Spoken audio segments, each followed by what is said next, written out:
What's up, guys? As far as your Thursday practice, a couple of your players said after the game that they thought that outing was going to happen because the Thursday practice was so good and intense.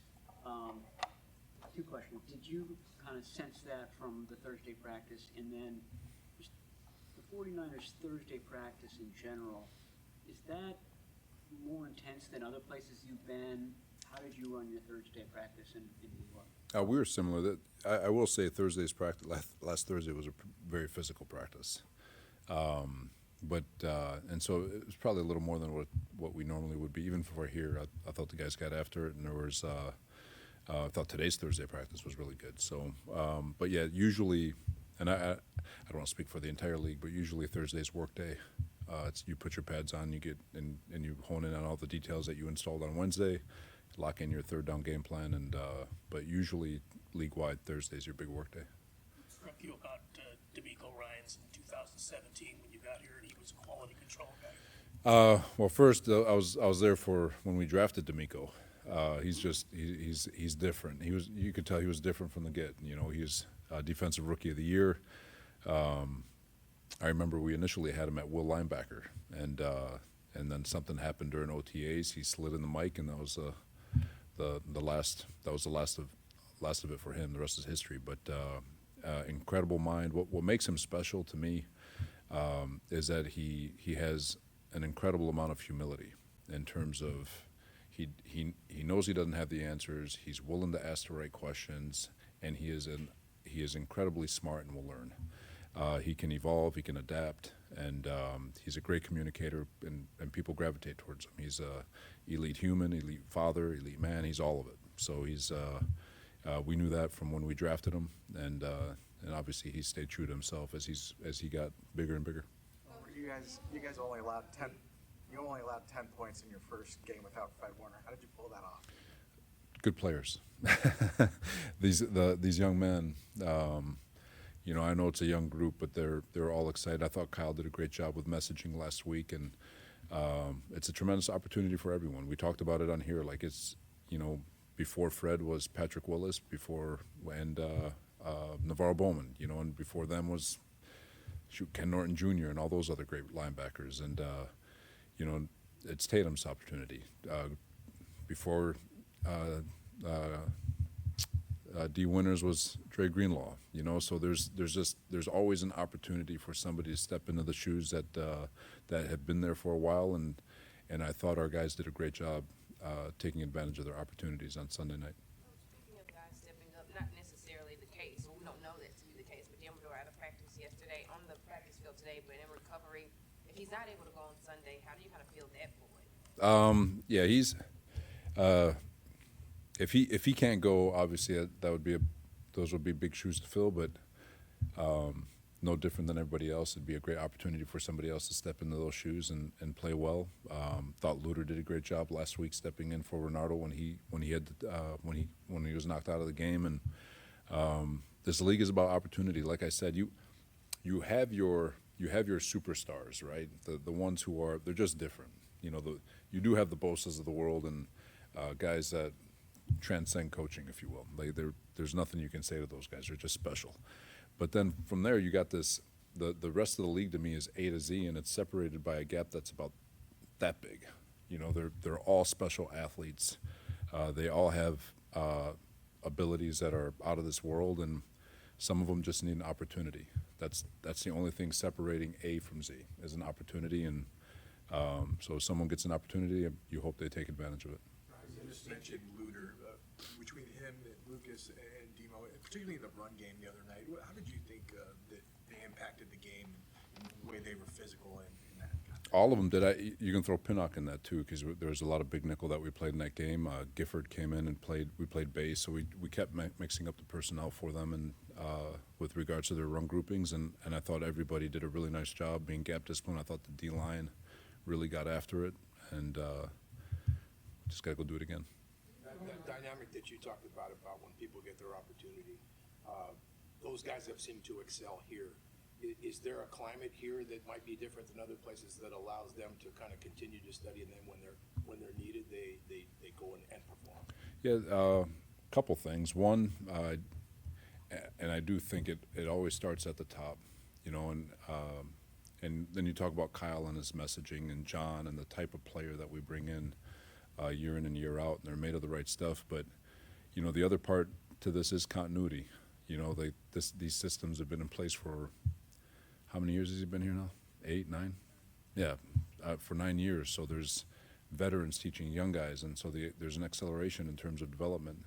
And it gives these young guys a chance to move along faster than it would be if you're trying to install a whole new program every 2 or 3 years.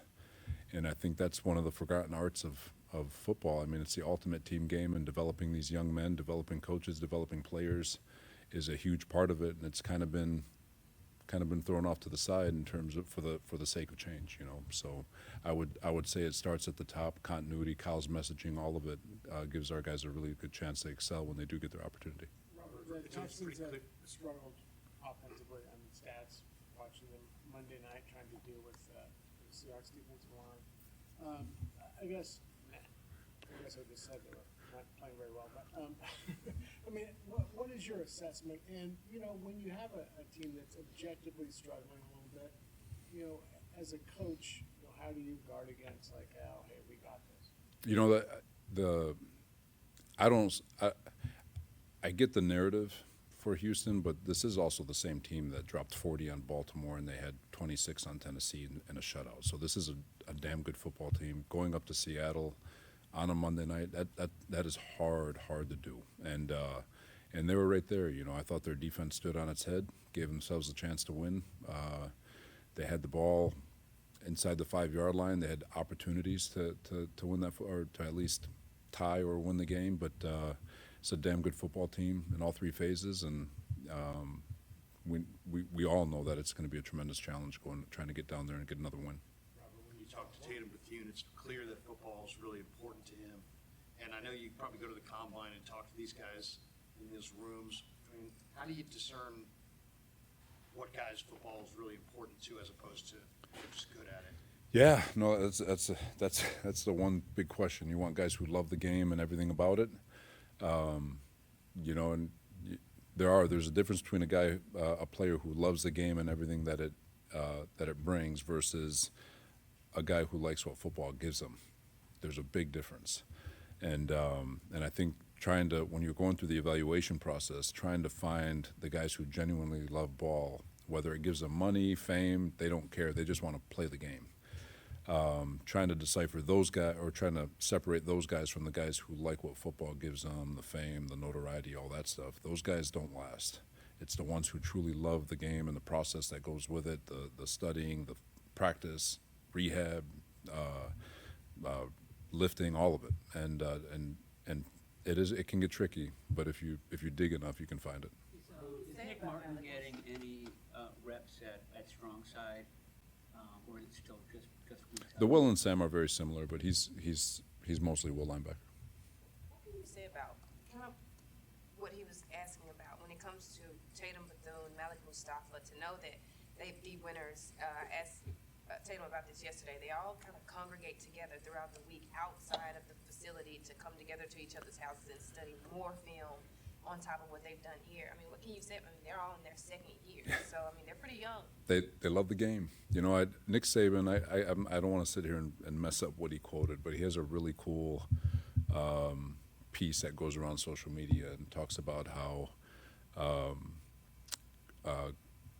people who love ball gravitate to people who love ball. You can't have mediocre people mixing with elite minds. It just doesn't work. And usually that happens. Like they're going to gravitate towards one another. If you love the game of football, you're going to gravitate to one another, and if you don't, you're going to gravitate to your clique. And those guys love the game of football and everything that comes with it. And so it's not surprising to hear that they try to find each other to study more tape.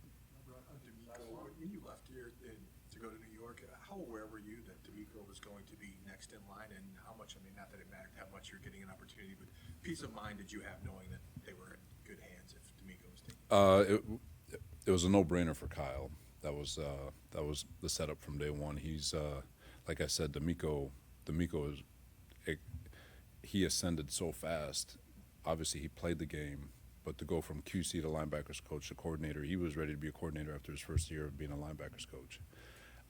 Like I said, he's got a fantastic mind. He's a quick learner, and he's got the confidence to be able to adjust. And he did. He made it his own in his years as a coordinator. So he took what he learned, he made it his own, and they played fantastic football, earned a spot, rebuilt it in Houston, and they're doing it again. So he definitely is proven that he understood the blueprint. It wasn't like he just took over a car and he started driving it around. He made that thing better, and he went and built a new one again. So, but yeah, he's a fantastic coach. Everyone in this building at least knew that it was going to be good when he took over.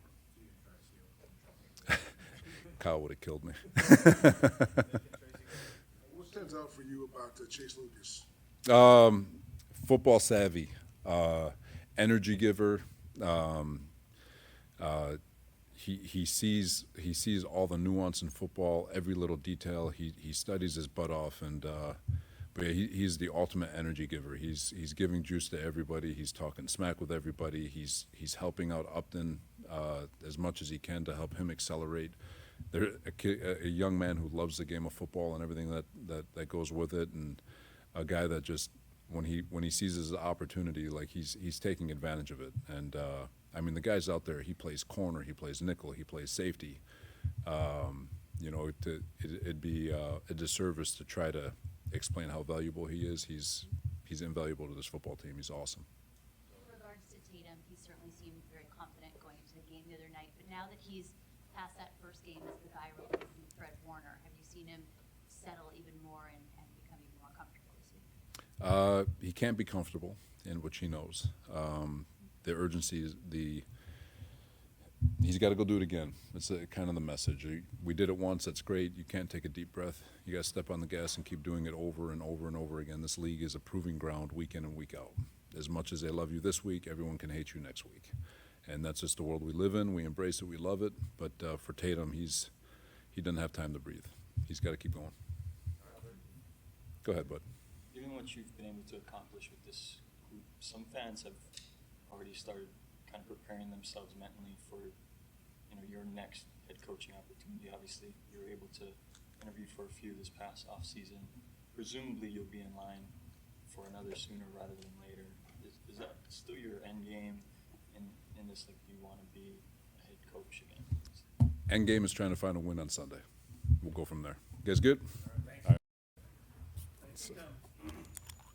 DeMeco Ryans was a rookie in your dad's first year, I believe, in Houston.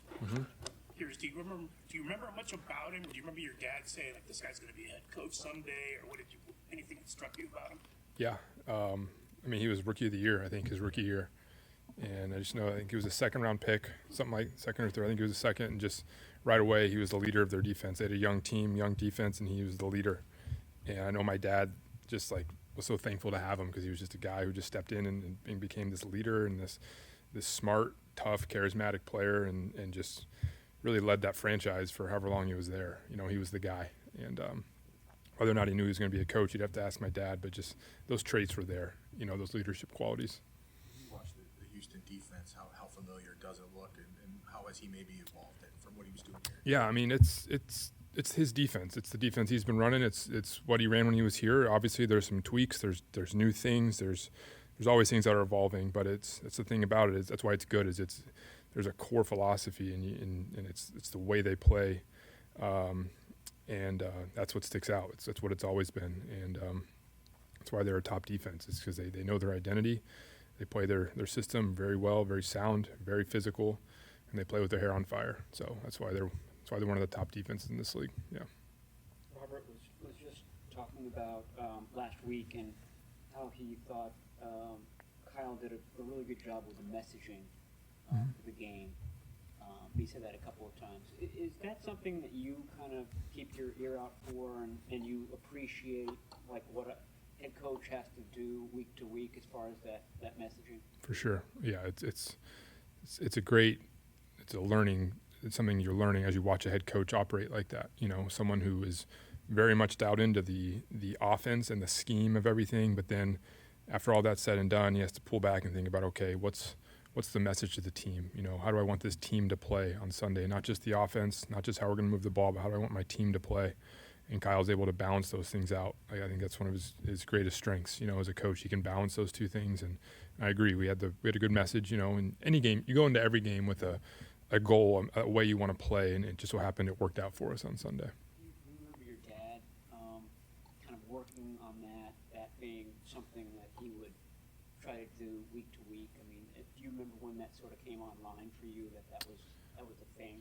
Yeah, for sure. Like, I just remember when he was a head coach, he'd come home, like on Friday afternoon, we would talk, and he'd be telling me, like, I think I want to say this to the team tomorrow. Here's what I think we need to hear. You know, here's what I think our guys need tomorrow night, you know, as you start to talk to them the night before the game. And what's cool is I think as a head coach, you don't really know what that message is on Tuesday or Wednesday. Things have to kind of sink in as the week goes on, you know, and then when you get to Friday and you get to Saturday, you really get a feel for where your team's at, and then you really know what the right words are, you know what I mean? And I just know we would always have those conversations. My dad would come home Saturday after the team meeting and would say, what'd you tell him? You know, we wanted to hear it because it was such a cool, kind of inspiring thing. And then you'd go watch the game and you could hopefully feel the team playing that way. So. You get a chance this week to talk to your brother at all? You guys, it's kind of unique. You guys were going against the same team back-to-back weeks. Yeah.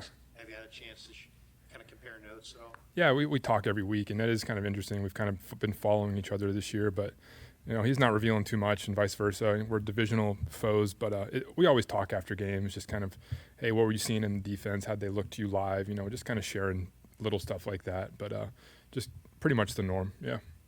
When you guys brought in Matt Hennessy last year, you guys signed him to a 2-year deal, which you don't see a lot of for guys coming in that late. What did you see in him then that you liked about him, and how much do you think maybe even just those extra couple of weeks help him now? Yeah, it was just getting the guy here early and getting him into practice right away. I mean, you notice his athleticism right away. That's what stood out. The way he moves, you know, and you know, he's been in a similar type of scheme where he's blocked in the zone scheme, so he had a good feel. But just a really good athlete playing the position. And then he got a head start. He got the off season. He had a great camp. Loved the way he got better in camp, and so you know, we expect him to step in there and play good football for us. So. What kind of adjustment is that for Mac or whoever just with a new It's always a little bit of an adjustment. You're talking about, you know, cadence and just timing of things. There's some communication, but at the end of the day, there's trust. You know, we think Matt's going to go in there and play good, just like Jake did, and we'll be rolling. You have a couple of really fast weapons in Garendo and Watkins you're not really utilizing. Do you see a role for Garendo in this offense? And what does Watkins presence create some space for you guys?